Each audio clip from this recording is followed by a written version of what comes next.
ازيكم عاملين ايه؟ يا رب تكونوا بخير. طبعا كلنا شفنا الحادثه اللي حاصله النهارده، وان الام عادي ماشيه هي وابنها وبناتها في امان الله، ومره واحده يجي عيل بتوك توك يمد ايده يسحب الواد ويطلع يجري بالتوك توك، والام والناس كلها فضلت تجري ورا التوك توك، والناس كلها دلوقتي عماله تحذر بقى خلي بالك من عيالك انت وماشيه امسكيهم كويس. الموضوع هنا مش فكره ان الام تمسك عيالها كويس، لا الموضوع اكبر من كده بكتير. الست هنا ما كانتش سايبه عيالها، الست ماسكه عيالها كويس وواعيه جدا، واول ما الواد اتخطف طلعت تجري وراه. يعني في ناس تانية كانت ممكن تتصدم زي الاطفال، شفت الطفلين اللي كانوا معاها البنتين اول ما امهم طلعت تجري ورا التوك توك البنات اتصدمت فضلت واقفه كده. في امهات كتير كانت ممكن تعمل كده، انما لا ديت واعيه جدا.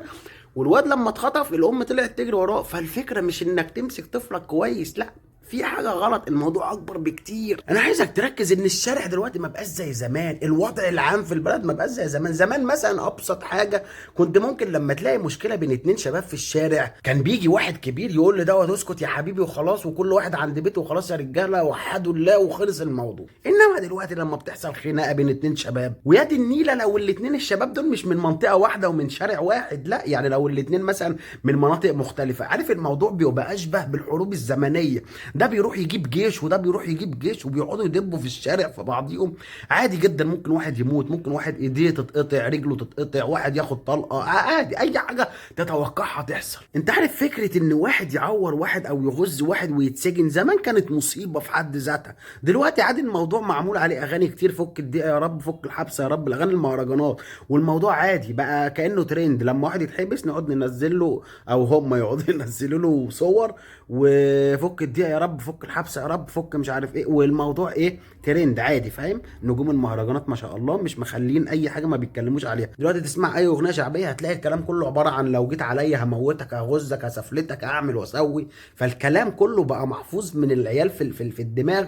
فتلاقي واحد لما يعمل مشكله مع واحد على طول بشكل تلقائي ممكن يغزه، ممكن يموته، ممكن يقطع دراعه، ممكن يعمل اي حاجه. انت فاهم؟ الاغاني شغاله اليوم كله عمالين نردد فيها، اتحفظت بشكل تلقائي في دماغنا. فلما بتيجي تقع في وسط اي مشكله تلاقي نفسك بتنفذ الكلام اللي في دماغك. كل الكلام دوت بسبب ايه؟ بسبب التغيب العقلي اللي بقى عند الشباب حاليا. الناس في مصر مرت بفترات ولسه بتمر بفترات ما بتخلقش غير مجرمين. هتقول لي لا يا باشا، اللي عايز يبقى دكتور واللي عايز يبقى مهندس واللي عايز يبقى كويس هيبقى كويس وسط اي ظروف. لا يا باشا، الجوع والفقر والكلام ده كله ما بيخلقش غير مجرمين، ما بيخلقش غير مجرمين، ناس بتفكر ازاي تجيب فلوس باي طريقه واي شكل من الاشكال. يعني بص انا عايزك تركز معايا وانا هجيب لك الموضوع ببساطه خالص ومن البدايه. انت دلوقتي شاب متعلم مثقف، نفسك تبقى حاجه كويسه، نفسك تشتري شقه، نفسك تتجوز، نفسك تكون اسره، وحاجات كتير واحلام وطموحات نفسك تعملها. طلعت من الكليه بتاعتك يا باشا ورحت تتوظف، وتوظفت لك ب 7 8000 جنيه. بعد مثلا سنه نفسك تروح تشتري شقه، تسال عن الشقق تلاقي ان متوسط سعر الشقق بمليون ونص. حلو جدا. طب جرام الذهب بقى ب 4000 جنيه. حلو جدا. التلاجة والغسالة والكلام ده كله بقيت في متناول تجار الآثار. كويس جدا. مش مهم، احنا الحمد لله احنا شعب بنقول الحمد لله، بنحمد ربنا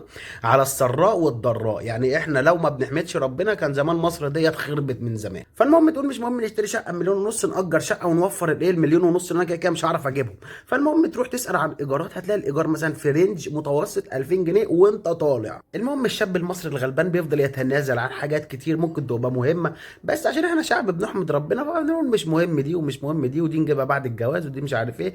المهم ربنا بيكرمه ويفضل يعمل في جمعيات ويستلف من ده ومن ده لحد ما في الاخر ينتهي بيه المطاف ويتجوز. والحمد لله اشكرك يا رب ان انا كده خلاص اتجوزت وحققت حلمي، وابتدي بقى ايه، ابتدي بقى دنيا جديده بقى، اخش دنيا زي ما بيقولوا. المهم غلبان بعد ما بيتجوز ويدفع الغاز والكهرباء والايجار والميه والكلام ده كله في سكه 3000 جنيه، ويوفر من مرتبه 5000 جنيه، ما بيكفوش لحد يوم 10 في الشهر. فبيبتدي يشوف اي مصلحه يعملها تاني من بعد الشغل بتاعه ده لو اتبقى وقت. فالمهم مثلا يلاقي ان انت لو ساكن في منطقه شعبيه اكتر حاجه دارجه دلوقتي موضوع التكاتك، فيروح يأجر له توك توك او يشتري له توك توك لو معاه فلوس، ويتحول بقى، انا اسف في الكلمه، عامل زي الجاموسه اللي بتلف في الساقيه، يجي من الشغل ينزل يشتغل بالتوك توك. المهم مع الوقت هيلاقي ان انا لو اشتغلت على توك توك اليوم كله هيعمل لي مثلا في سكه 700 800 جنيه. فخلاص بقى مع الوقت تلاقيه ممكن بقى ايه، يسيب الشغل الاساسي اللي هو كان شغاله بالشهاده بتاعته ويكمل شغل في التوك توك اليوم كله. يصحى الصبح براحته على الساعه 10 يفضل شغال لحد الساعه 11 12 بالليل مع حاله كده، اهوت يعمل له في سكه 600 700 جنيه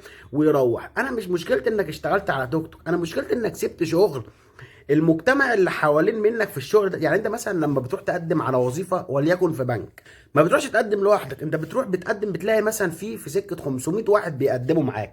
البنك بيبقى محتاج مثلا 10 منهم، فبيفضل يصفي بين ال 500 لحد ما يختار افضل 10 موجودين. فانت دلوقتي لما بتبقى شغال في بنك بتبقى شغال وسط موظفين كلهم عقلياتهم لو مش احسن منك مش اقل منك، انت فاهم قصدي؟ غير مثلا لما تبقى شغال على توك توك، بعيد عن ان هو بيهدم اقتصاد البلد، فانت شغال شغلانه ممكن اي بني ادم من غير اي مهارات ينزل يشتغلها. يعني لو واحد عنده 10 سنين الدنيا مزنقه مع ابوه هتلاقيه جاب له توك توك وقال له انزل اشتغل عليه. وده في حد ذاته خطر جدا، لانك انت هتبقى شغال وسط ناس مثقفه جدا ومحترمه شغاله علشان تدخل قرش زياده للبيت، وفي نفس الوقت شغال وسط ناس ما عندهاش اي مهارات تخليها تشتغل غير على توك توك. فمع الوقت هتلاقي نفسك العقليه بتاعتك اتغيرت، هتلاقي العقليه بتاعتك اتغيرت خالص، هتلاقي نفسك بتقلد بتاع التوك توك زميلك اللي ماسك حاطط مثلا سلاح ابيض في التوك توك عشان لو حصلت اي مشكله او اي حاجه يبقى مأمن نفسه. هتلاقي مع الوقت مثلا تاخد نفس مخدرات من زميلك دوت او من زميلك دوت يقول لك ده بيتريح الدماغ، انا ما اعرفش اشتغل غير لما تصطبح. هتلاقي نفسك مع الوقت عملت شويه عادات انت طبعت بيهم من زمايلك اللي حوالين منك، ومع الوقت هتلاقي دول بقوا زمايلك واصحابك وسرك معاهم وسرهم معاك، والدنيا بقت تمام على الاخر. تيجي في يوم بتحكي مع واحد بقى بحسن نيه، والله الدنيا بقت مزنقه على اخر، المصاريف البيت كتيره قوي، يقول لك ما هي حته مصلحه انما ايه طارش حته مخدرات هنوزعها لفلان وعلان، هنجيبها ب 7 8000 جنيه هنكسب من وراها 3 4000 جنيه في قد ايه؟ في ساعتين زمن. طبعا انت في البدايه انت راجل محترم هتقول له لا، بس مع الوقت الموضوع في دماغك اول ما هتتزنق هتلاقي نفسك تروح له، ما تيجي نعمل المصلحه دي. مع الوقت هتلاقي نفسك اتطبعت، بقيت بتمشي بسلاح، هتلاقي نفسك بقيت بتشرب مخدرات، بقيت بتتاجر في مخدرات، بقيت بتجري على اي مصلحه شمال تعملها عشان تمسك منها فلوس. ده غير الجانب الاخر بقى هتلاقي موضوع المسلسلات بقى، هتلاقي المخرج عايز يطلع من المسلسل بطل مفيش منه تاني، عربيات وجاه وصيت وسلطه ونفوذ وبص حاجه مفيش بعد كده، عشان انت كمشاهد تتفرج تفضل انا نفسي ابقى عامل زي الراجل ده. وطبعا عشان يعمل لك بطل زي دوت فلازم البطل يبقى شغال لا اما في الاثار لا اما في السلاح لا اما في المخدرات لا اما حرامي شاطر بيعرف يخطط وينفذ زي فيلم ولاد رزق كده. فانت موضوع المخدرات والسلاح والاثار والكلام دوت والسرقه تحس ان هي مع كترها في المسلسلات والافلام الموضوع خلاص بقى دارج. يعني انا دلوقتي في منطقه شعبيه يعني تقريبا، يعني طبعا ما تمسكليش في النسبه اللي انا هقولها، بس يعني في سكه 70% من الشباب اللي انا شايفها حوالين مني تجار مخدرات. الناس كلها دلوقتي شغاله في المخدرات، شغالين في شغل شمال، البلد كلها عايزه فلوس، كل الشباب بتدور على اي مصلحه تعملها، انا عايز فلوس، عايز فلوس باي طريقه. يجي لك 2 3 اليأس ماسكهم والدنيا مقشفره معاهم وعلى الحديده، واحد فيهم يقترح ان احنا نخطف لنا عيل من دول ونطلب من ابوه فديه، ويقوموا متكتكين ومخططين ويعملوا عامله زي اللي انت شفتها النهارده ديت، بس الست ماشيه في امان الله ومعاها عيالها، الواد يمشي جنبها بالتوك توك يمد ايده وياخد الواد ويطلع يجري. طب انت لو واحد في عقلك هتعمل عامله زي ديت كده في عز النهار؟ طب ما فكرتش مثلا انت ممكن تتمسك؟ ما فكرتش مثلا الناس لو مسكتك هتعمل فيك ايه؟ وبعد كده هتروح للحكومه هتعمل فيك ايه؟ اكيد فكر في الكلام ده كله، فكر ان هو ممكن يتمسك. بس اليأس الكبير اللي الواد ده واصل له كان اكبر بكتير من صوت ضميره اللي يخليه يقف عن عمليه زي كده. فيجي واحد دلوقتي يقول لي انت بتدافع عن الحرامي. يا عم انا مش بدافع عن الحرامي، انا عايزك توصل لحل جذري، مش مسكنات، مش تمسك الام تقول لها امسك ابنك كويس اصل الدنيا ما بقاش فيها امان، لا انا عايزك تمسك الحرامي تعرف منه انت خطفت الواد ليه، انت محتاج ايه خلاك تعمل كده. انت لو فضلت تدي مسكنات الموضوع مش هيتحل، لازم يبقى في حل، لازم توقف لي موضوع تجاره المخدرات اللي شغاله في الاماكن الشعبيه دي كلها، ولازم توقف موضوع البلطجه والسرسجه اللي شغاله اذا كنت بتسمعها في اغاني او مسلسلات او افلام. فلازم يبقى في حل للي بنشوفه حاليا، لان الموضوع دلوقتي في مصر حقيقي بقى مريب. يعني انت لو تمشي في الاماكن الشعبيه، ولو حتى لو ما مشيتش في الاماكن الشعبيه هتلاقي فيديوهات كتير مغرقه السوشيال ميديا عن الموضوع والجرائم اللي شغاله تدور في الاماكن الشعبيه. بس وانا في الاول والاخير نفسي مصر تبقى احسن دوله، نفسي انا كشاب مصري ما ابقاش كل اهدافي ان انا ازاي اطلع من مصر، نفسي افضل عايش في بلدي في امن وامان والدنيا تبقى كويسه، اشتغل واعرف اوفر كل احتياجاتي بموضوع يعني ببساطه.